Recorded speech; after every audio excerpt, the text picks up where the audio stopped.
अध्याय 21 मेरा निर्णय प्रायः सही होता है। एक मैडम एक ऐसा शब्द जिसका अपना एक अनोखा आकर्षण है, लेकिन ब्लैकस्टोन टाउन में मनी कैट नाम का बहुत महत्व है। या यूं कहें कि यह पुरुषों के बीच विशेष रूप से प्रसिद्ध है। शराब खाने में भोजन के समय यह बातचीत सुनना आम बात थी कि मनी कैट में सबसे सुंदर लड़की कौन है और वहां किस प्रकार के नए नृत्य कार्यक्रम प्रस्तुत किए जाते हैं। पारंपरिक वेश्यालयों के विपरीत मनी कैट में मांस नहीं बेचा जाता था, बल्कि यह गीत और नृत्य प्रदर्शन के लिए एक मनोरंजन स्थल था। वो हेंग की समझ में वे मूलतः जोखिम भरे प्रदर्शन थे, लेकिन उसने इसके बारे में सिर्फ सुना था। उसने यह उम्मीद नहीं की थी कि मालकिन एक महिला होगी और वो भी प्रोफेशन एसोसिएशन की सदस्य। तो वह किस दस्ते में है, वो हे ने पूछना जारी रखा। कैविना ने आगे कहा, वह ब्लैकस्टोन टाउन की उपकार्यकारी हैं और किसी भी दस्ते से संबंधित नहीं है। उपकार्यकारी यह कोई छोटा अधिकार नहीं है। समय के साथ बातचीत से बचना असंभव हो जाएगा, इसलिए बेहतर होगा कि सौहार्दपूर्ण संबंध बनाए रखें और उसे अपने बारे में कोई अपमानजनक कहानियां न सुनाएं। दोनों ने मनी कैट के पीछे की महिला के बारे में चर्चा जारी रखी। कैप्टन ऑट्रक ने आगे कहा, मैं आपको ब्लैकस्टोन टाउन में दस्ते की स्थिति के बारे में जानकारी देना चाहता हूं। ठीक है। हमारे नए गठित दस्ते के अलावा 3 और दस्ते थे। पहला दस्ता सबसे पहले स्थापित किया गया था, जिसका नेतृत्व एनेल नामक एक योद्धा कर रहा था। दूसरे दस्ते का नेता तुलिसा नामक एक जादूगर है और तीसरे दस्ते की कमान नाचो नामक एक रेंजर के पास है। उनके दस्ते पहले स्थापित किए गए थे और सभी सदस्य 5 के पूरे कोटे तक पहुंच चुके हैं। जैसे ही वो हेंग ने सुना, उसे 3 दस्तों के अस्तित्व के बारे में पता चला, जिनमें से सभी पूरी तरह से स्टाफ से लैस थे। चौथे दस्ते के गठन के कारण उन्हें भर्ती किया गया। इस प्रकार मैं प्रोफेशन एसोसिएशन का सदस्य बन गया। जहां तक तीनों टीम कप्तानों के नामों का सवाल है, तो वह उन्हें सुनते ही भूल गया था। एकमात्र व्यक्ति जिसने गहरी छाप छोड़ी वह थी मनी कैट की श्रीमती स्लीथर। ठीक है, अभी एक विचार बना लो, समय के साथ तुम्हें इसकी आदत हो जाएगी, कप्तान ने आगे कहा। हम शाम ढलते ही ट्रेन ब्लैकस्टोन टाउन लौट आई। स्टेशन पर ब्लैकस्टोन टाउन के गार्डों ने अचिदो और अन्य लोगों से प्राप्त भूतविद्या की आभा से भरे फूलदान को अपने कब्जे में ले लिया। इसके साथ ही पेशेवर दस्ते का मिशन पूरा हो गया। शेष मामलों को ब्लैकस्टोन टाउन द्वारा संभाला जाएगा। कैप्टन ऑट्रक और पुलामोन ने संक्षिप्त बातचीत की और प्रोफेशन एसोसिएशन को रिपोर्ट करने की योजना बनाते हुए अपने अपने रास्ते चले गए। वो हेंग और कैविना पहले घर लौट सकते हैं और यदि किसी अन्य चीज के लिए उनकी सहायता की आवश्यकता होगी तो उन्हें सूचित किया जाएगा। दोनों को विदा करने के बाद वो हेंग अपने निवास की ओर वापस चला गया। पेशेवर दस्ते का कार्य उतना सरल नहीं था जितना यजदे ने बताया था। जांच दल के 9 सदस्यों में से 3 की मृत्यु हो गई तथा शेष सभी को कुछ चोटें आईं। यदि यह पुष्टि न होती कि उनमें से एक अचिदो का गृहस्वामी था, तो ठोस साक्ष्य जुटाना और घटना का श्रेय अचिदो को देना चुनौतीपूर्ण होता। कौन जानता है कि तब तक परिविद्या जादू के जार ने और कितने लोगों की जान ले ली होगी। काला जादू सचमुच बहुत भयानक है।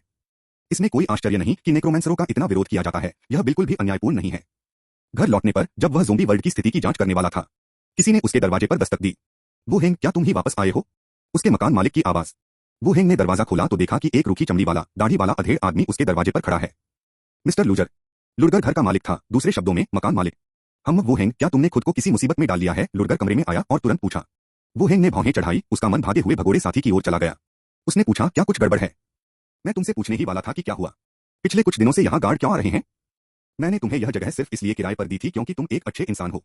तुम मेरे लिए कोई परेशानी खड़ी नहीं कर सकते, मकान मालिक ने मेज पर बैठते हुए कहा।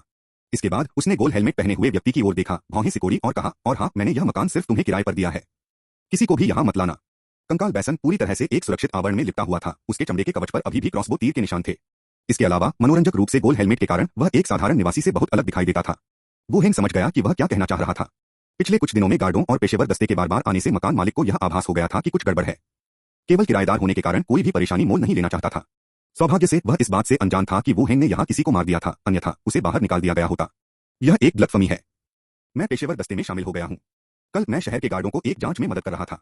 मैंने कुछ भी बुरा नहीं किया है, वो हेंग ने पेशेवर संघ द्वारा दिए गए कांस्य बैच को उठाते हुए समझाया। मकान मालिक पहले तो हैरान हुआ, फिर आश्चर्यचकित हुआ और तुरंत मुस्कुराने लगा। मैंने कहा था कि आप बहुत होनहार हैं और वाकई इसके लायक हैं। मेरी हमेशा लोगों पर पैनी नजर रहती है। मकान मालिक का रवैया तुरंत बदल गया। उन्होंने परेशानी पर जोर देना बंद कर दिया और इसके बजाय उसकी योग्यता और संभावनाओं के लिए उसकी सराहना की। उसने बहुत मित्रतापूर्ण व्यवहार करते हुए उसे कुछ लड़कियों से मिलवाने की भी पेशकश की। अमुक परिवार की कुमारी, उस गली की विधवा, उन्होंने 3 या 4 उम्मीदवार सुझाए। फिर भी वो हेंग ने सिर्फ सुना और इसे ज्यादा गंभीरता से नहीं लिया। कानून प्रवर्तन शक्तियां न होने के बावजूद प्रोफेशन एसोसिएशन के क्षेत्रीय एजेंटों को आम लोगों के लिए विशिष्ट माना जाता था। वो हेंग ने भी कुछ देर तक उसके साथ बातचीत की और उसे आश्वासन दिया कि वह कोई परेशानी पैदा नहीं करेगा। हंसते हुए मकान मालिक ने कहा कि वो हेंग के यहाँ रहने से पड़ोस की सुरक्षा में काफी सुधार होगा। कुछ ही देर में मकान मालिक वहां से चला गया। वो हेंग ने ज़ोंबी दुनिया में एक त्वरित नजर डाली, कंकाल बैसन के लिए कुछ सामान उठाया और फिर अपने दरवाजे से बाहर चला गया। व्यावसायिक संघ सम्मेलन कक्ष। एक लंबी और संकरी कॉन्फ्रेंस टेबल के दोनों ओर 4 लोग बैठे थे। ब्लैकस्टोन टाउन प्रोफेशन एसोसिएशन में कुल 4 टीमें हैं और ऑट्रक जो अभी अभी लौटा था, उसे भी बैठक के लिए बुलाया गया था। कार्यकारी अधिकारी अभी तक नहीं पहुंचे थे, इसलिए उनके बीच का माहौल कुछ हद तक शांत था। पहले दस्ते का नेता बोला, ऑट्रक, मैंने सुना है कि तुम्हारे दस्ते ने एक जादूगर की भर्ती की है। हाँ, हमारे दस्ते में लोगों की कमी थी, इसलिए हमने एक नए सदस्य की भर्ती की, ऑट्रक ने शांति से उत्तर दिया। तीसरे दस्ते के नेता ने कहा, मुझे इस बारे में पता है, कार्यकारी ने व्यक्तिगत रूप से उसे भर्ती किया था, उसे हमारे दस्ते में शामिल करने का इरादा था। उन्होंने आगे कुछ नहीं कहा, लेकिन उनका आशय स्पष्ट था। मरे हुए जादूगर को चौथे दस्ते में केवल इसलिए नियुक्त किया गया क्योंकि तीसरा दस्ता उसे नहीं चाहता था। दूसरे दस्ते की महिला नेता ने ऑट्रक की ओर देखा और टिप्पणी की, चलो अभी उसका उपयोग करते हैं क्योंकि हमारे पास पर्याप्त लोग नहीं हैं, हम बाद में सोचेंगे कि क्या करना है। पहले दस्ते के नेता ने पूछना जारी रखा, कल आपका पहला मिशन था, है ना? उसने कैसा प्रदर्शन किया? उसने बहुत अच्छा प्रदर्शन किया, मेरी उम्मीदों से भी बढ़कर। हाँ, दिखावा मत करो, उसने कुछ दिन पहले ही नौकरी बदली है। अच्छा होता अगर वह बोझ न बनता। तीसरे दस्ते का नेता इस बात पर यकीन नहीं कर रहा था। ऑट्रक ने कोई जवाब नहीं दिया। बाकी लोगों ने इस पर हंसकर टाल दिया और विषय को छोड़ दिया गया। इसी समय कमरे का दरवाजा खुल गया। एसोसिएशन के कार्यकारी अधिकारी यजदे एक लकड़ी की छड़ी पर झुकते हुए कमरे में आए और मेज के शीर्ष पर बैठ गए। उन्होंने तुरंत कहा, इस बार खनन गांव की जांच चौथे दस्ते ने, खासकर दस्ते के सदस्य वोहेंग ने बहुत अच्छी तरह से की है। नगर निगम ने उनकी सराहना की है। ब्लैकस्टोन टाउन द्वारा दी गई गलत खुफिया जानकारी के कारण आपके दस्ते ऑट्रक का इनाम दोगुना कर दिया गया है। इसके अलावा इनाम के तौर पर एक मध्यम श्रेणी का औजार भी दिया जाएगा। जैसे ही ये शब्द उसके होठों से निकले, सभी दस्ते के नेता आश्चर्यचकित रह गए। सिटी हॉल एक जादूगर की सराहना कर रहा है। उसने क्या किया? अध्याय 22 कंकाल क्रॉसबोमैन आए। अनुवादक 54,96,90,339। ऑट्रक जिद्दी हो सकता है और यह स्वीकार करने को तैयार नहीं है कि उसकी टीम के सदस्य खराब प्रदर्शन कर रहे हैं। लेकिन यदि बटलर ऐसा कह रहा है तो इसमें कुछ सच्चाई अवश्य होगी। एक नेक्रोमेंसर को टाउन हॉल से प्रशंसा मिलने का मतलब यह है कि उसने इस मिशन में बहुत मदद की। कुछ लोगों में कुछ गड़बड़ देखकर प्रबंधक ने पूछा, क्या हुआ? कुछ नहीं, बधाई हो कैप्टन ऑट्रक, आपको एक योग्य नया सदस्य मिल गया है। तीसरी टीम के कप्तान ने कहा। धन्यवाद, ऑट्रक ने अपना आभार व्यक्त किया। बटलर ने आगे कहा, इस बार वुल्फ हेड मर्सिनरी ग्रुप के शामिल होने के कारण चौथी टीम को छोड़कर सभी टीमों को ब्लैकस्टोन टाउन को पकड़ने में सहायता करने के लिए तैयार रहना चाहिए। जी हाँ सर, सभी ने जवाब दिया और फिर सम्मेलन कक्ष से बाहर चले गए। दूसरी ओर वोहेंग अपने कंकाल को पूर्वी जिले में ले गया। पूर्वी सिटी गेट की ओर जाने वाली मुख्य सड़कें दुकानों से भरी हुई थीं। उन्होंने एक विशिष्ट स्थानीय बाजार का गठन किया। भाड़े के सैनिकों से लूटा गया माल, गांव से सामान तथा कुछ दुकानें दिन के इस समय बिक्री के लिए अपना सामान लेकर आती थीं। जिनके पास उचित परिस्थितियां होती थीं, वे अपना स्टॉल लगा लेते थे और जिनके पास नहीं होती थीं, वे बस लिनेन या चमड़े का एक टुकड़ा स्टॉल के रूप में बिछा लेते थे। देर से पहुंचने पर वोहेंग ने बाहरी इलाके में एक जगह ढूंढी, कपड़े का एक टुकड़ा बिछाया और अपनी सारी चीजें बाहर निकाल ली। अधिकतर वे कांच के कप थे। उसने उन्हें एक एक करके स्टैंड पर रख दिया। फिर वह खड़ा हुआ और चिल्लाया, आओ और देखो, शोषक दुकान का मालिक अपनी मालकिन के साथ भाग गया है। कांच के कप जो कभी 100 या 200 में बिकते थे, अब सभी 50 तांबे के हैं। पहले आओ पहले पाओ। सब कुछ बिक जाने के बाद दुकान बंद हो जाती है। चिल्लाने की आवाज सुनकर सभी लोग उत्सुकता से देखने लगे। दूसरी बार सुनने के बाद उन्हें समझ में आ गया कि इसका संबंध दुकान मालिक के अपनी मालकिन के साथ भाग जाने से है। दुकान मालिक की मालकिन से संबंधित सामान के बारे में जानने की उत्सुकतावश वे सभी उसे देखने के लिए पास आए। जल्द ही शोरगुल ने कई लोगों को आकर्षित कर लिया और स्टैंड पर इच्छुक ग्राहकों की कई परतें जमा हो गईं। सब कुछ 50 तांबे का है। हाँ, सभी 50 तांबे, जो आपको पसंद हो चुन लीजिए। पीने के पानी के लिए व्यावहारिक और घर में भी अच्छा दिखता है। क्या बॉस सचमुच अपनी मालकिन के साथ भाग गया? वह अपने साथ किसी और को तो नहीं ले गया? जरूरी नहीं, अगर आप अभी नहीं खरीदेंगे तो आपके पास पुराने वाले ही बच जाएंगे। ये पुराने क्यों लग रहे हैं? हर किसी के छूने से यह गंदा हो जाता है, घर आने पर इसे धो लें। मैं एक ले लूंगा, मैं 3 ले लूंगा, मैं कांच के कप से पानी पीना चाहता हूँ। कुछ लोगों के आगे बढ़ने पर बाकी लोग खरीदारी के लिए सिक्के निकालने लगे। इस कीमत पर यह दुकानों में मिलने वाले कांच के कपों से जरूर सस्ता है और इसके डिजाइन और स्टाइल भी आम गोल कपों से बेहतर दिखते हैं। यहाँ इसे पैसे के लिए बहुत अच्छा मूल्य माना जाएगा।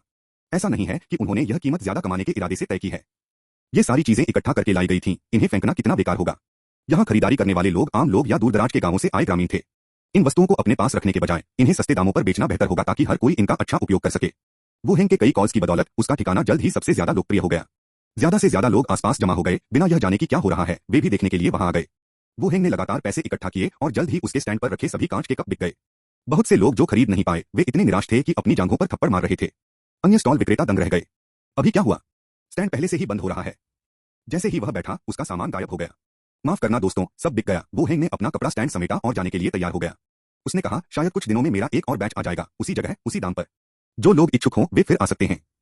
ये सामान निजी इस्तेमाल और आपके परिवारों के लिए सुविधाजनक हैं।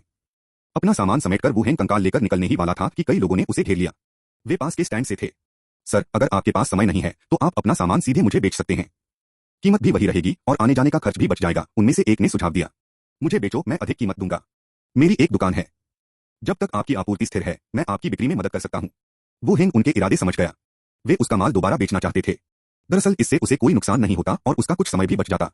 लेकिन कुछ सोचने के बाद उसने मना कर दिया। यह तय नहीं था कि वह अगली बार कब बेचने आएगा। साथ ही लगातार बेवजह सामान लाना समझाना मुश्किल होगा।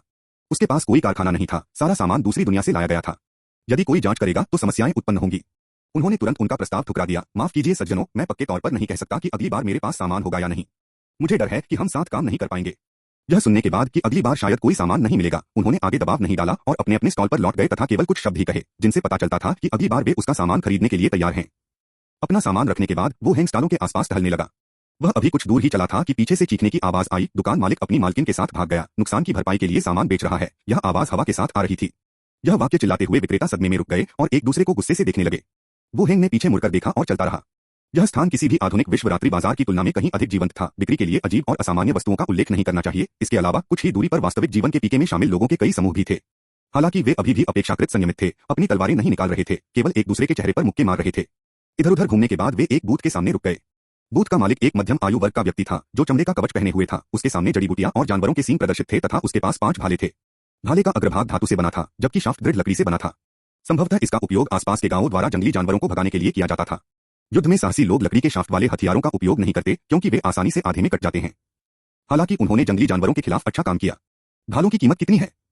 वू हेंग ने पूछा। बूथ मालिक ने उसकी ओर देखा और सहजता से कहा, 2 चांदी के सिक्के या हम अन्य वस्तुओं के साथ व्यापार कर सकते हैं। मैं ये सब ले लूंगा, क्या मुझे छूट मिल सकती है? सब? तुम्हें इतने सारे की क्या जरूरत है? मालिक ने सिर उठाकर उसकी तरफ देखा। मुझे बस उचित छूट दे दो। अगर आप इसे खरीदते हैं तो यह 100 चांदी के सिक्के होंगे। मैं आपसे 9 ले लूंगा, बूथ मालिक ने आगे कहा। वू हेंग ने सीधे पैसे सौंप दिए और 5 भाले खरीद लिए। यह देखकर कि दूसरा पक्ष उदार था, मालिक ने आगे कहा, अगर आपको कुछ और पसंद है तो हम उसे बंडल कर सकते हैं और मैं आपको छूट दूंगा। शायद अगली बार। खरीदे गए भालों को उठाकर वह और स्केलेटन बैसन उन्हें साथ लेकर अपने निवास की ओर चल पड़े। रात्रि भोजन की समस्या को हल करने के बाद वह खरीदे गए भालों के साथ स्केलेटन बैसन को लेकर ज़ोंबी दुनिया की ओर चल पड़ा। सड़न की परिचित दुर्गंध उसके चेहरे पर पड़ रही थी, जिससे उसे एक अजीब तरह की सुरक्षा का एहसास हो रहा था, जैसे वह अपने सामान्य जीवन में वापस आ गया हो। मानव संसार बहुत जटिल है। खनन गांव में कार्य के दौरान खदान का मालिक वास्तव में घटना का मास्टरमाइंड था, जिसके कारण लगभग पूरी जांच टीम की मौत हो गई थी। समझने में सबसे कठिन चीज है मानव हृदय। ज़ोंबी दुनिया में ऐसी कोई चिंता नहीं है। जब वह छत पर पहुंचा तो वह कठोर कंकाल योद्धाओं से भरी हुई थी। केवल कंकाल शिकारी कुत्ते ही लगातार आगे पीछे दौड़ रहे थे, जिनमें मरे हुए लोगों जैसी शांति नहीं थी। उन लाशों को यहां ले आओ, वू हेंग ने आदेश दिया। उसके सामने खड़े कंकाल योद्धा आगे बढ़े और दूर से लाशों को घसीटते हुए उसके पैरों पर फेंक दिया।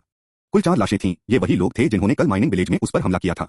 उसने कुछ लाशें वापस लाने के लिए चुनी थीं। शवों के अतिरिक्त वहां 4 लोहे की तलवारें, 2 हाथ वाले क्रॉसबो और कुछ क्रॉसबो तीर भी थे। इनका मूल्य काफी चांदी के सिक्कों के बराबर था। शरीर से सभी कवच और कपड़े उतार देने के बाद उनकी त्वचा पर भेड़ियों के सिर जैसे दिखने वाले डिजाइन दिखाई दिए। वे संभवतः भाड़े के सैनिक या गिरोह के सदस्य थे। केवल ऐसे संगठन ही अक्सर अपने शरीर पर इस तरह का एकीकृत टैटू बुदवाते हैं। गेमिंग की तरह ही यह समूह को एकजुट करने, अपनी टीम के सदस्यों की पहचान करने और एक प्रभावशाली मुखौटा बनाने में सहायता करता है। उसने एक सरसरी निगाह डाली, लेकिन ध्यान से देखने की जहमत नहीं उठाई।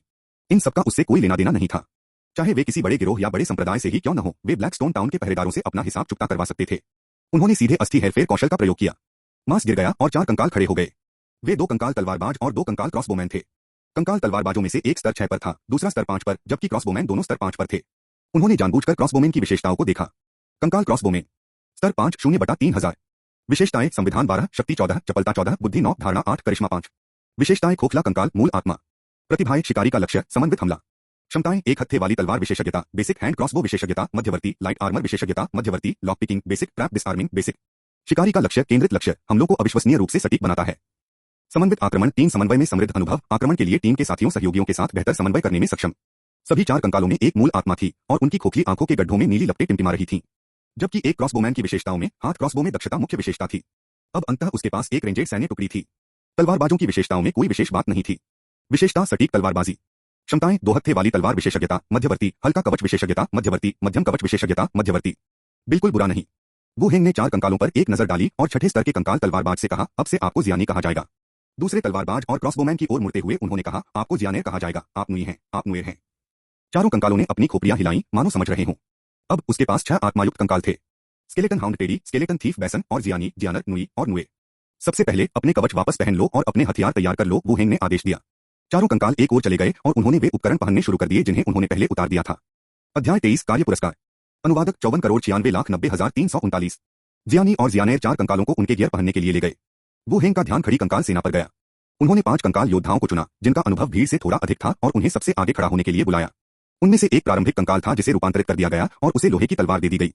तलवार चलाने वाला कंकाल ही एकमात्र ऐसा था जिसे स्तर 2 पर पदोन्नत किया गया। अपने हथियार गिरा दो। खनक खनक। कंकाल योद्धाओं ने अपने हथियार जमीन पर फेंक दिए। वू हेंग ने एक लंबा भाला उठाया और उसे एक कंकाल को देते हुए कहा, ले लो। कंकाल योद्धा ने भाला लिया और उसे अपने हाथों में पकड़ लिया। वू हेंग 2 कदम पीछे हटे, पास में रखे लोहे के पिंजरे की ओर इशारा किया, पिंजरे पर हमला करो। कंकाल योद्धा ने भाला उठाया और आगे की ओर जोर से मारा। भाले का ब्लेड लोहे के पिंजरे से टकराकर एक आवाज के साथ टकराया। यह देखकर कि कंकाल इस गतिविधि को अंजाम दे सकता है, वू हेंग को राहत महसूस हुई। उसे सचमुच डर था कि भाला पकड़ना रसोई के चाकू या लोहे की तलवार चलाने जैसा है। यद्यपि ये भाले महंगे नहीं थे, फिर भी यदि साधारण कंकाल इनका उपयोग कर सकें तो ये अच्छी बात थी। फिर वू हेंग ने शेष बचे प्रत्येक कंकाल को एक भाला सौंप दिया। उन्होंने हमला करने का प्रयास करने का भी यही आदेश जारी किया। सभी कंकाल आगे की ओर धक्का देने लगे। परिणाम काफी संतोषजनक थे। इस समय जियानी और अन्य कंकाल जो तैयार हो चुके थे भी लौट आए। धुंधले आसमान की ओर देखते हुए वू हेंग ने कहा, बाहर मत जाओ, ऊपर इंतजार करो। चारों कंकालों ने एक साथ सिर हिलाया। वू हेंग रुके नहीं, बल्कि स्केलेटन बैसन के साथ ब्लैकस्टोन टाउन लौट गए। थोड़ी देर शारीरिक कसरत करने के बाद वे सोने चले गए। अगले दिन सुबह सुबह नाश्ता करने के बाद वू हेंग अकेले ही जॉब सीकर्स एसोसिएशन गए। कैप्टन ऑटर के अनुसार उन्हें आज सुबह एसोसिएशन जाना चाहिए था। वे केंद्रीय क्षेत्र में पहुंचे और सभा भवन में चले गए। जैसे ही वह हॉल में दाखिल हुआ, उसने देखा कि एक दुबली तली आकृति नोटिस बोर्ड के सामने खड़ी है और पोस्ट किए गए कार्यों को देख रही है। कैबिना, तुम यहाँ जल्दी आ गई। वू हेंग ने सक्रियता से उसका अभिवादन किया। कैबिना ने आवाज सुनकर मुड़कर सिर हिलाया और कहा, कप्तान ने मुझे यहाँ आपका इंतजार करने को कहा है, ताकि अगर आपको जगह न मिले तो मैं आपका इंतजार कर सकूं। ओह धन्यवाद। वे गलियारे से होते हुए एक कमरे में पहुंचे। दरवाजा खोलने पर उसने देखा कि कैप्टन ऑट्रक अंदर बैठे हैं। कैप्टन, वू हेंग यहाँ हैं, कैबिना ने कहा। ऑट्रक ने सिर हिलाया, उन्हें बैठने का इशारा किया और आगे कहा, वू हेंग, यह वो रेस्ट रूम है जो एसोसिएशन ने हमारी टीम को दिया है। अब से सीधे यहीं आना। समझ गया कप्तान। इसके बाद ऑट्रक ने कहा, कल की बैठक में हमारी टीम के प्रदर्शन की कार्यकारी द्वारा प्रशंसा की गई, विशेष रूप से आप, वू हेंग। सिटी हॉल ने आपको एक अलग प्रशंसा दी। मिशन पर उनके प्रदर्शन को स्वीकार करने के बाद ऑट्रक ने एक फाइल निकाली और दोनों को थमा दी। ब्लैकस्टोन टाउन ने अचिदो से पूछताछ की है, यह उसका कबूलनामा है। हमने इस ऑपरेशन में हिस्सा लिया था और हमें एक कॉपी मिली है। कैबिना ने जल्दी से उस पर नजर डाली, फिर उसे उसकी ओर बढ़ा दिया। वू हेंग ने इसे अपने हाथों में लिया और ध्यान से पढ़ना शुरू कर दिया। अचिदो के कबूलनामे के अनुसार माइनिंग विलेज से जो निकाला गया वह एक बच्चे का शव था। उसकी पत्नी ने 3 साल पहले एक मृत बच्चे को जन्म दिया था। इस दुनिया में यह कोई असामान्य बात नहीं थी। आमतौर पर बच्चे को दफना दिया जाता था और बात खत्म हो जाती थी। लेकिन दफनाने से पहले वहां से गुजर रहे एक विद्वान ने उसे पाया और दावा किया कि ऐसे तरीके हैं जिनसे मृत जन्मे बच्चे को दूसरे रूप में जीवित रखा जा सकता है और इस प्रक्रिया से उसके व्यवसाय को भी लाभ होगा। उन्होंने विद्वान की बात पर विश्वास किया और निर्देशानुसार मृत शिशु को खदान में एक निश्चित स्थान पर रख दिया और निश्चित रूप से उनका खनन व्यवसाय चल पड़ा। हालांकि हाल ही में गांव के लोग पागल होने लगे। उसे एहसास हुआ कि कोई समस्या है, लेकिन जब वह शव को सही तरीके से दफनाने के लिए ले जाना चाहता था तो उसे पता चला कि वह अंदर नहीं जा सकता क्योंकि गांव के सभी लोग पागल हो चुके थे। इसके अलावा ब्लैकस्टोन टाउन लगातार जांच दल भेज रहा था, जिससे उसे एक दिन पहले जाल बिछाने की प्रेरणा मिली। चूंकि दूसरी जांच टीम को रोकना असंभव था, इसलिए उसके मन में यह विचार आया कि टीम को पागल ग्रामीणों से दूर कर दिया जाए ताकि वे बच्चे की लाश को वापस ला सकें। सौभाग्यवश योजना अपेक्षाकृत सुचारू रूप से चल पड़ी। केवल वू हेंग की उपस्थिति अप्रत्याशित थी। एक अकेले आदमी ने वुल्फ हेड मर्सिनरी ग्रुप के कई सदस्यों को खत्म कर दिया। इस प्रकार उनकी पूरी योजना अंतिम चरण पर ही ध्वस्त हो गई। वू हेंग के पढ़ने के बाद ऑट्रक ने आगे कहा, ब्लैकस्टोन टाउन का मानना है कि वहां से गुजरने वाला विद्वान एक नेक्रोमेंसर था और उन्होंने पहले ही उसकी जांच शुरू कर दी है। एक नेक्रोमेंसर हो एक साधारण सुझाव और पूरा गांव नष्ट हो जाता है। इसमें कोई आश्चर्य नहीं कि इस पेशे को नकार दिया गया है। तो क्या उन ग्रामीणों में पागलपन बच्चे की लाश के कारण था? वू हेंग ने पूछा। आंकड़ों के अनुसार यह भूत प्रेत विद्या द्वारा विकसित किया गया है, जो इस मामले में शिशु की आत्मा है। आत्मा बनने के बाद उसे सही या गलत का कोई बोध नहीं रहता और वह और भी खतरनाक हो सकता है, ऑट्रक ने उत्तर दिया। एक शिशु भूत, एक आत्मा, फिर से भूत प्रेत का अंत कैसे हुआ? लेकिन फिर भी कंकालों में आत्मिक अग्नि होती है, इसलिए इस दुनिया में भूतों का होना कोई अजीब बात नहीं है। कम से कम जहां तक विश्वसनीयता की बात है, मृतकों के कंकालों के जीवित होने की तुलना में आत्माओं का अस्तित्व कहीं अधिक विश्वसनीय है। ठीक है, मिशन समाप्त हो गया है। दी गई जानकारी में विसंगति के कारण गिल्ड और ब्लैकस्टोन टाउन ने मिशन का इनाम बढ़ा दिया है। अब इनाम में 220 चांदी के सिक्के और एक मध्यम स्तर का उपकरण मिलेगा। यह सुनकर कैबिना, जो पहले कहानी में रुचि नहीं ले रही थी, खुश हो गई। कम से कम जोखिम तो उठाना उचित था। इनाम तो बढ़ गया था। दूसरी ओर वू हेंग मध्यम स्तर के इनाम में रुचि रखते थे। वह इसे किसी मध्यम स्तर की कौशल पुस्तक से बदल सकता है। एसिड स्प्लैश ज्यादा प्रभावी नहीं लगता। यह थूकने की तरह बिल्कुल भी सुंदर नहीं है। ओह, और वू हेंग, आपको ध्यान देने की जरूरत है। कप्तान ने फिर से उसकी ओर देखा। हाँ, क्या हुआ? इस घटना ने पूरे गांव को प्रभावित किया है और यह भूत प्रेत विद्या से संबंधित है। हालांकि नगर निगम इस घटना में आपके योगदान को मान्यता देता है, लेकिन वे आप पर अपना ध्यान भी बढ़ाएंगे। वू हेंग ने भौहें चढ़ाई। दूसरे शब्दों में, नेक्रोमेंसर के कार्यों के परिणामों ने नगर निगम को इस पेशे को और अधिक खतरनाक मानने के लिए प्रेरित किया है। शहर में एक जादूगर के रूप में वह उनके ध्यान का केंद्र बनने जा रहा है। नहीं, वह हमेशा से ही एक संभावित खतरा रहा है और इस घटना के बाद वह एक उच्च प्राथमिकता वाला खतरा बन गया है। मैं समझ गया, कैप्टन। ऑट्रक ने 2 पैसों की थैलियां निकाली और उन दोनों को देते हुए कहा, आज के लिए बस इतना ही। कैबिना, वू हेंग को गिल्ड दिखाओ। जरूर। कैबिना ने पैसों का बैग अपने बैग में रखा और जाने के लिए खड़ी हो गई। मैं तुम्हें गिल्ड दिखाऊंगी। अगर तुम्हें कुछ समझ ना आए तो तुम मुझसे पूछ सकती हो। अपने कमरे से निकलकर कैबिना अपनी लंबी टांगों से उसे बाहर ले गई। उसके घुमावदार नितंब खास तौर पर आकर्षक थे। वही ट्रेनिंग ग्राउंड है, बहुत बड़ा है। हमारे कप्तान को वहां ट्रेनिंग करना बहुत पसंद है। वह ट्रेनिंग का दीवाना है। वहां कीमिया प्रयोगशाला है, यह कीमियाग्रों को समर्पित है। और वहां मीटिंग रूम है। रास्ते में कैबिना ने उन्हें कई विशेष स्थानों से परिचित कराया। व्यावसायिक संघ समृद्ध और शक्तिशाली है। संपूर्ण भवन एक बड़े क्षेत्र में फैला हुआ है तथा विभिन्न क्षेत्रों को कवर करता है। क्या यहाँ खाना मिलता है? जैसे नाश्ता और रात का खाना? नहीं। ओह। दौरे के बाद कैबिना अकेले ही वहां से चली गई। वो हेंग फ्रंट डेस्क के पास पहुंचे। मैं मध्यम स्तर के उपकरण पुरस्कार का उपयोग कौशल पुस्तक के बदले में करना चाहता हूं। जरूर सर। क्या मैं जान सकता हूं कि आपको किस पेशे के कौशल की जरूरत है? जादूगर। ठीक है सर। इस समय ब्लैकस्टोन टाउन में 2 तरह की जादूगरी कौशल पुस्तकें उपलब्ध हैं। इसके साथ ही 2 कौशल पुस्तकें भी प्रकाशित की गईं। ग्रीस कौशल, कोहरा कौशल। पुस्तक के कवर पुराने थे और ऐसा लग रहा था जैसे उन्हें एक से अधिक बार पलटा गया हो। ग्रीस कौशल विवरण निर्दिष्ट क्षेत्र को कठिन भूभाग में परिवर्तित करता है जिसे प्रज्वलित किया जा सकता है। कोहरा कौशल वर्णन कमरे के हर कोने को भरते हुए घना कोहरा पैदा करता है। अध्याय 24 भाला सरनियल। अनुवादक 54,96,9339। उनके सामने 2 पुस्तकें रखी गईं और उनके बारे में संक्षिप्त परिचय दिया गया। दोनों मंत्र सहायक प्रकार के प्रतीत होते थे। एक था भूभाग को बदलना, दूसरा था वातावरण में हेरफेर करके धुआं उत्पन्न करना। यह कहना होगा कि ब्लैकस्टोन टाउन में जादूगरों के लिए ज्यादा मंत्र नहीं है। इसमें कोई आश्चर्य नहीं कि वह एक नवपरिवर्तित नेक्रोमेंसर एक विशेषज्ञ के रूप में नामांकित हो सका। उन्होंने अपने विकल्पों पर सावधानीपूर्वक विचार किया। फॉग स्किल ज्यादा उपयोगी नहीं लग रही थी, या यूं कहें कि ज़ॉम्बी के खिलाफ ज्यादा असरदार नहीं लग रही थी। इसके अलावा पॉइजन स्मोक थंडर इसकी जगह ले सकता था। दूसरी ओर ग्रीस स्किल, जिसमें कठिन भूभाग का उल्लेख किया गया है, शायद कुछ हद तक उपयोगी हो। समझने के बाद उन्होंने सीधे कहा, मैं इसे चुनूंगा। स्टाफ सदस्य ने सिर हिलाया, अपनी पसंद दर्ज की और प्रक्रिया पूरी की। वू हेंग ने कौशल पुस्तक उठाई और चले गए। वह अपने निवास पर लौट आया। जल्दी से खाना खाने के बाद उसने वह ग्रीस स्किल निकाली जो उसने सुबह बदली थी। कौशल रैंकिंग के आधार पर ग्रीस स्पेल एसिड स्प्लैश 1 से 1 पायदान ऊपर था। उन्हें आशा थी कि इससे उन्हें अच्छा लाभ मिलेगा। हालांकि ब्लैकस्टोन टाउन के पास बहुत अधिक कौशल नहीं थे और जिन कौशल पुस्तकों के बदले उसने यह काम किया था वे स्पष्ट रूप से बहुत पुरानी थीं। ब्लैकस्टोन टाउन बहुत दूर था। उन्होंने सुना है कि पेशेवरों को अन्य शहरों में स्थानांतरित किया जा सकता है। क्या उन्हें किसी बड़े स्थान पर स्थानांतरण के लिए आवेदन करने पर विचार करना चाहिए? लेकिन यह विचार अचानक मन में आया और तुरंत खारिज कर दिया गया। कौशल तो गौण थे। जैसे जैसे उसका स्तर बढ़ता गया वह और ज्यादा कंकालों को परिवर्तित कर सकता था, जो कि ज्यादा फायदेमंद था। यदि वह सचमुच बाहर चला गया तो नया वातावरण अन्य समस्याएं लेकर आ सकता है। नए वातावरण में कुछ नए कौशल सीखना कोई अच्छी बात नहीं लगती। उसे जल्दबाजी नहीं करनी चाहिए। अपने मन को शांत करते हुए उन्होंने अपना ध्यान ग्रीस स्किल बुक पर पुनः केंद्रित किया। वह इसे ब्राउज करने लगा। समय धीरे धीरे बीतता गया। जब उसने अंतिम पृष्ठ समाप्त किया तो सिस्टम प्रॉम्प्ट भी उसके कानों में गूंज उठा। अनलॉक स्किल ग्रीस स्किल। कौशल को सफलतापूर्वक अनलॉक करने के बाद उसने जादू की किताब बंद कर दी। यह आदान प्रदान सार्थक नहीं लग रहा था। वह इसे एक बार पढ़कर ही अनलॉक करने में सक्षम हो गया। उन्होंने सोचा कि क्या अब वह पुस्तक वापस कर सकते हैं, क्योंकि उन्होंने गलत चुनाव किया था। जब भी उसे मौका मिलता वह ऑटरक से पूछता। कौशल को अनलॉक करने के बाद उसने समय की जांच की। उन्होंने बैसन को साथ लाने और ज़ोंबी दुनिया की सीमा का दरवाजा खोलने का निर्णय लिया। छत पर पहुंचकर कंकाल योद्धाओं की पंक्तियां खड़ी हो गईं। एक और ईंटों पर कुछ आत्माधारी कंकाल भी बैठे हुए थे। उन्होंने जांच की और कोई समस्या नहीं देखी। मेरे पीछे नीचे आओ, वो हेंग ने सीधे आदेश दिया। कंकाल उसके पीछे नीचे आए और भूतल पर सीढ़ी के दरवाजे पर रुक गए। तुम पांचों लोग दरवाजे पर खड़े हो जाओ, भाले आगे की ओर मुंह करके। वो हेंग सीढ़ियों पर खड़ा था और उसने भालों से सुसज्जित 5 कंकालों को आदेश दिया। पांचों कंकाल अपने भाले पकड़े हुए दरवाजे के सामने अड़े खड़े थे, जिससे संकरी सीढ़ियों पर अवरोध उत्पन्न हो गया। जब तैयारियां लगभग पूरी हो गईं, तो उन्होंने स्केलेटन बैसन की ओर मुड़कर कहा, मुख्य द्वार खोलो और कुछ लाशों को फुसलाकर यहां ले आओ। आवासीय क्षेत्र से बाहर मत जाओ। नीचे की मंजिलों से लाशों को पहले ही एक बार हटा दिया गया था, लेकिन आवासीय क्षेत्र के अंदर इमारतों के नीचे अभी भी काफी लाशें थीं। बैसन ने सिर हिलाया, बड़ा दरवाजा खोला और बाहर निकल गया। जल्द ही बाहर से उन्मत्त दौड़ने और ज़ॉम्बी की दहाड़ की आवाजें गूंजने लगीं। उसने बाहर झांका तो देखा कि बैसन तेजी से भाग रहा था। उसके पीछे कम से कम 2 या 3 दर्जन उन्मत्त लाशें थीं। अपने पंजों से उन्होंने क्रूर चेहरे दिखाए। शोर और गर्जना ने अन्य इमारतों के अंदर मौजूद लाशों का ध्यान आकर्षित किया। कमरों के अंदर फंसे ज़ॉम्बी शीशे तोड़कर ऊपरी मंजिलों से शीशे के टुकड़ों के बीच नीचे कूद पड़े। लाशों की संख्या तेजी से बढ़ रही थी। बैसन बहुत तेज था और हमेशा लाशों से एक निश्चित दूरी बनाए रखता था। जब वह नीचे पहुंचा तो वह सीधे सीढ़ियों पर कूद गया और कंकाल टीम के पीछे घुस गया। और लाशें लगातार दहाड़ती हुई सीढ़ियों के पीछे भागी, मानो पक्षियों का झुंड अपने घोंसलों की ओर लौट रहा हो। ठनका, मांस और भाले की आवाज गूंज उठी। पहला ज़ॉम्बी जो आक्रमण करने आया सीधे आगे की ओर स्थित भालों पर टूट पड़ा। फिर अधिक से अधिक लाशें दौड़ती हुई आईं। भालाधारी 5 कंकालों ने हमला करना शुरू कर दिया। उनके हाथों में पकड़े भाले लगातार आगे की ओर बढ़ते रहे और लाशों के शरीर को छेदते रहे।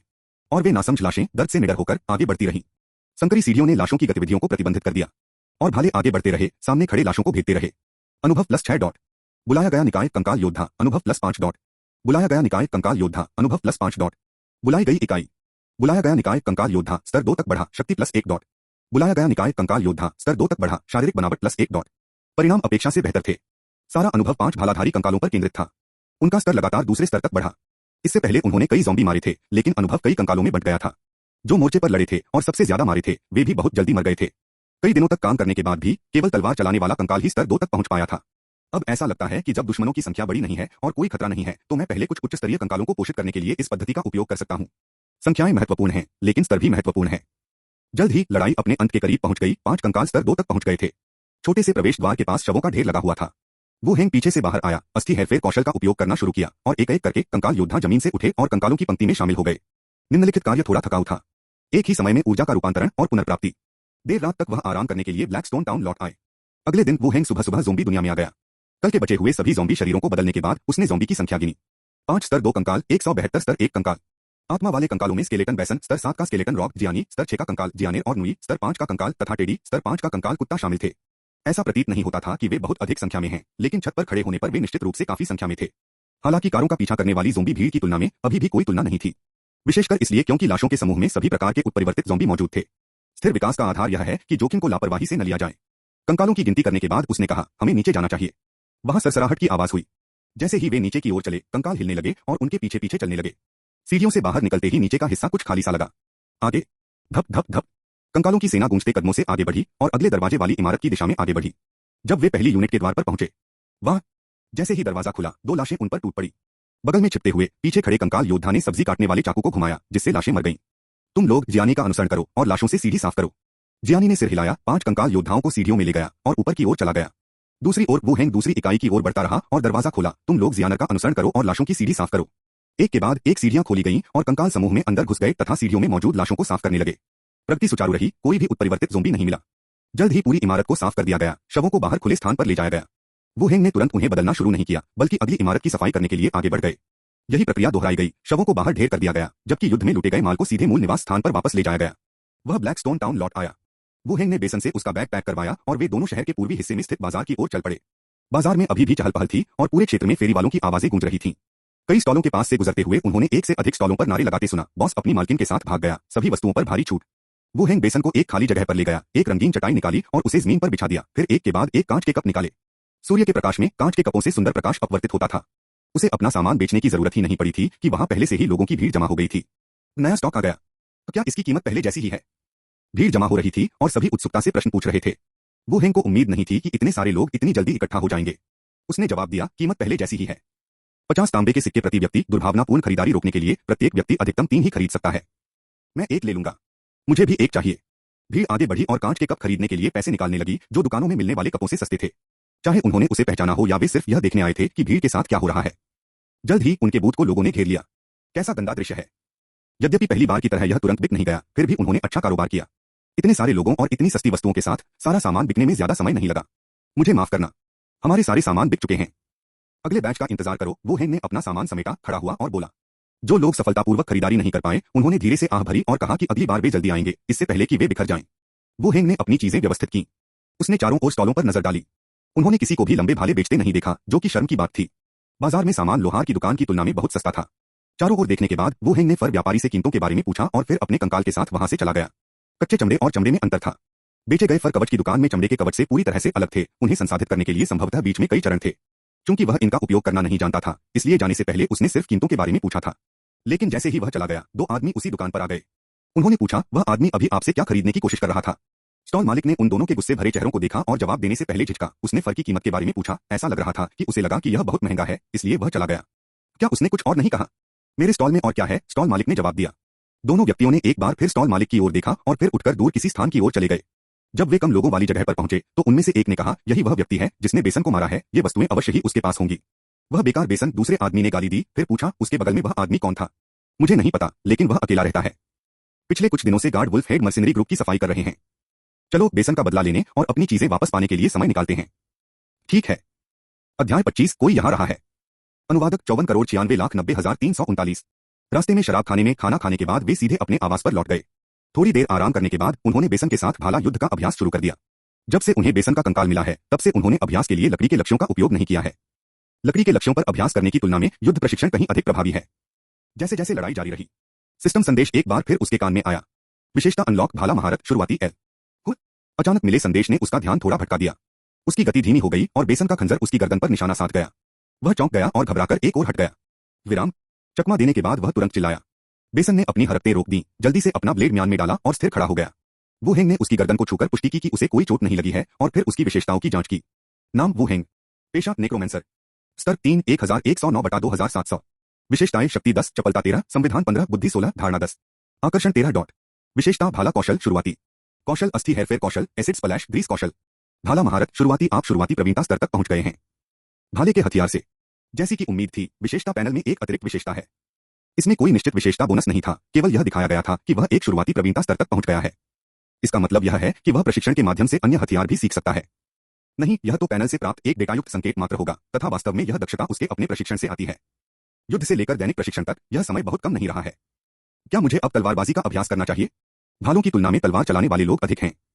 इससे समूह में तलवारों की व्यावहारिकता सिद्ध होती है। चूंकि प्रशिक्षण से हथियार चलाने में दक्षता प्राप्त होती है, इसलिए तलवार के साथ अभ्यास करना लाभदायक हो सकता है। अपने गुणों की जांच करने के बाद वह उठे और बोले, चलो थोड़ा और अभ्यास करते हैं। वे दोनों लिविंग रूम के बीच में खड़े होकर अभ्यास जारी रखते हैं। वू हेंग देर तक बिस्तर पर नहीं गया।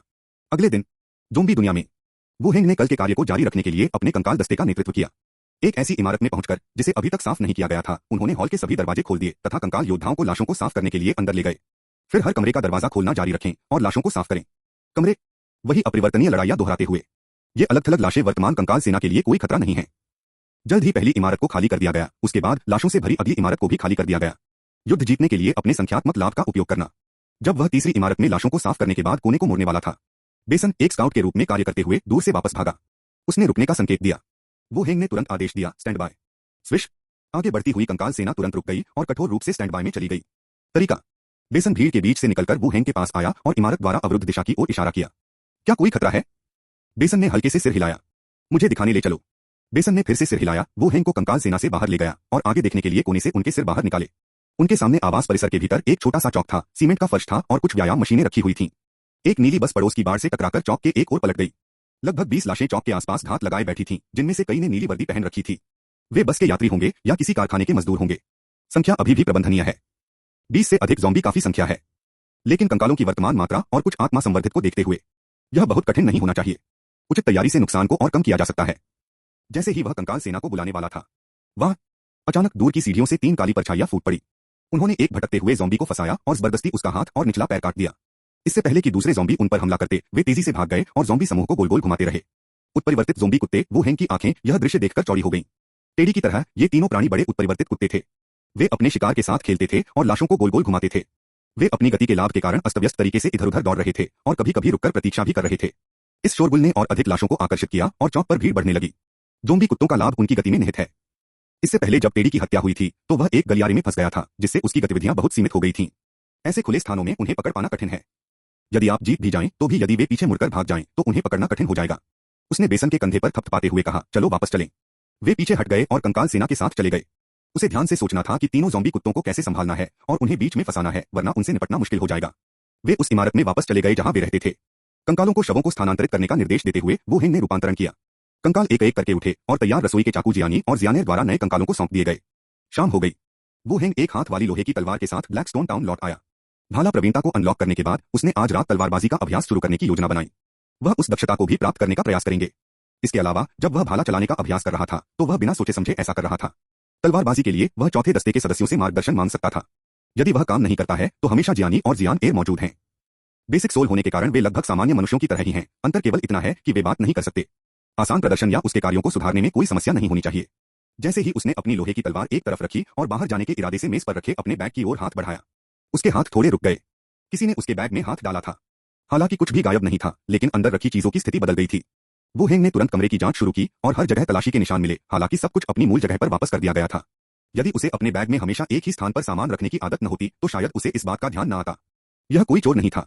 चांदी के सिक्के अभी भी दराज में थे। इसके अलावा चोर चीजों की तलाशी लेकर उन्हें उनके मूल स्थान पर वापस नहीं ले जाएगा। ऐसे आचरण वाला चोर कौन होगा? उसे कमरे में कोई सुराग नहीं मिला। उसने अपना बैग उठाया और कमरे से बाहर निकल गया। जैसे ही वह बाहर निकला, उसने देखा कि मकान मालकिन किसी पड़ोसी से बातें कर रही थी। बाहर जा रहे हो? मकान मालकिन ने पूछा। क्या आज कोई मुझे ढूंढने आया था? वू हेंग ने सीधे पूछा। कोई भी आपसे मिलने नहीं आया। अगर कोई आपके यहाँ न होने पर आता है तो वह मेरे पास आ सकता है। मैं उनका संदेश पहुंचा दूंगी, मकान मालकिन ने उदारता से कहा। ओह कुछ नहीं, बस पूछ रहा था। जैसे ही वह जाने वाला था, मकान मालकिन अचानक बोली, ओह वैसे एक फर व्यापारी दिन के दौरान आपको ढूंढता हुआ आया था। जब मैं बाहर गई थी तो मैंने उसे देखा था। छाल? हाँ, उसने कहा था कि कल बाजार में तुमसे बात हुई थी। जब उसने देखा कि तुम घर पर नहीं हो तो वह चला गया।